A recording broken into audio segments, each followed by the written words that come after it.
Mastering productivity, unlocking the secrets of getting things done. In the ceaseless whirlwind of modern life, one question often looms large. How do we get things done? Productivity expert David Allen, in his groundbreaking work, demystifies this challenge with a simple yet profound assertion. Productivity is not about doing more, but doing what matters with clarity and focus. His methodology, often referred to as GTD, offers a roadmap to transform chaos into calm, enabling individuals to achieve relaxed control over their lives. But beneath the surface of this practical system lies a provocative question. Could our perpetual busyness be more than just disorganization? Is it a societal construct designed to keep us distracted from asking deeper existential questions about the meaning of our work, or even our lives? The anatomy of overwhelm, the open-loop conundrum. Allen begins with a startling revelation. Most of our stress and overwhelm do not stem from the volume of tasks, but from how we manage them, or fail to. At the heart of his philosophy lies the concept of open loops. These are unresolved commitments that occupy our mental bandwidth, pulling our focus away from the present. Whether it's an unanswered email or an ambitious project idea, each open loop acts like a browser tab left running in the background, draining cognitive energy. Here's where Allen drops a bombshell. What if our society thrives on open loops? Could it be that a cluttered mind serves the interests of industries that profit from our distraction? Social media, consumerism, and even the very self-help industry promising to fix our lives. Such a theory, while speculative, invites us to reflect on the broader forces shaping our mental landscapes. Productivity demystified, the 5 pillars of GTD. At its core, Allen's system is built around 5 key steps. 1. Capture. Identify everything vying for your attention. 2. Clarify. Determine whether it's actionable. 3. Organize. Place items into appropriate categories or systems. 4. Reflect. Regularly review your commitments. 5. Engage. Focus on executing tasks with purpose. These steps may seem straightforward, yet their power lies in their execution. For instance, the act of clarifying an item, asking, "What does done look like?" can be transformative. It forces you to confront vague ambitions and distill them into tangible outcomes. In doing so, you reclaim agency over your workload, shifting from reactive busyness to intentional action.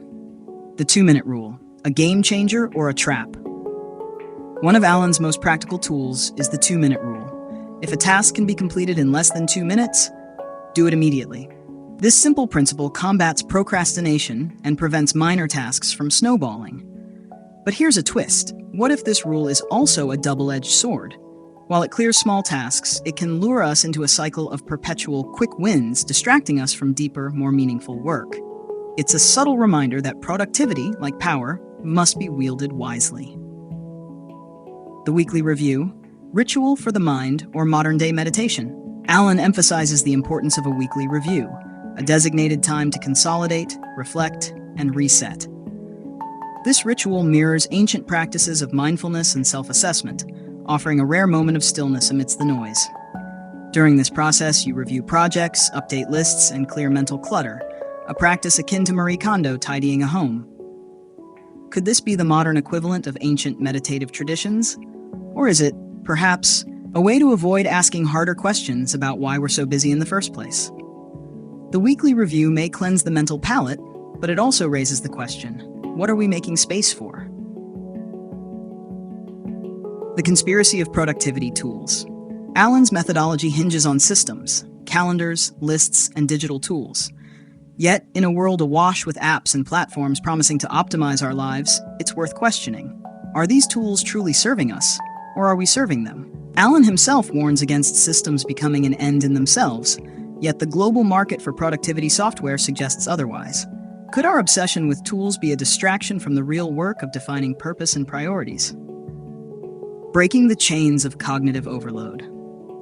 One of Allen's most quoted lines is, "Your mind is for having ideas, not for holding them." This principle underpins the entire GTD framework. By externalizing tasks and reminders, we free our minds for creative and strategic thinking. But this insight also hints at a darker reality. If we don't control our inputs, they will control us. From social media notifications to the constant influx of emails, our mental bandwidth is a battleground. This leads to a conspiracy theory worth pondering. Are we overwhelmed by design? Could it be that the very technologies meant to simplify our lives are engineered to keep us in a perpetual state of reactivity? After all, a distracted mind is a consumerist mind. Defining the horizons, a map for life and work. Alan introduces a 6-level model to help individuals align daily tasks with broader life goals. Ground, immediate actions. 2. Horizon 1, current projects. 3. Horizon 2, areas of focus and accountability. 4. Horizon 3, goals. 5. Horizon 4, vision, 3 to 5 years ahead. 6. Horizon 5, purpose and principles. This hierarchy prompts an essential question. How often do we climb to Horizon 5?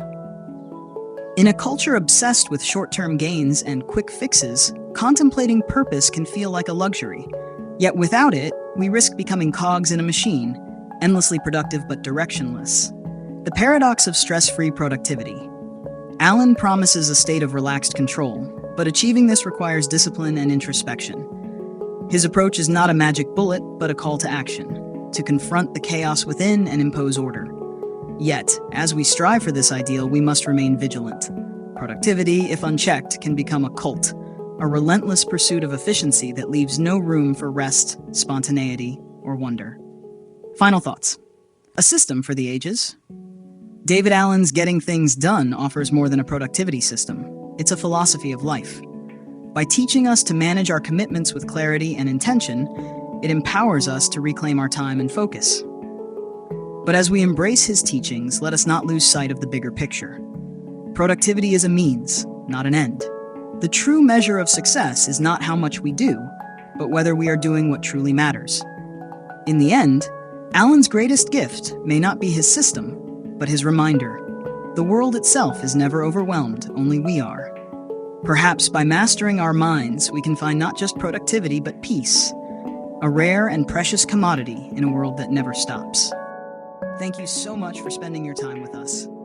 If you enjoyed this summary and want to dive into more engaging content, don't forget to subscribe to Blue Heaven Productions. Your support helps us create even more valuable and entertaining content for you. Join our growing community, and let's continue exploring, learning, and having fun together. See you in the next one.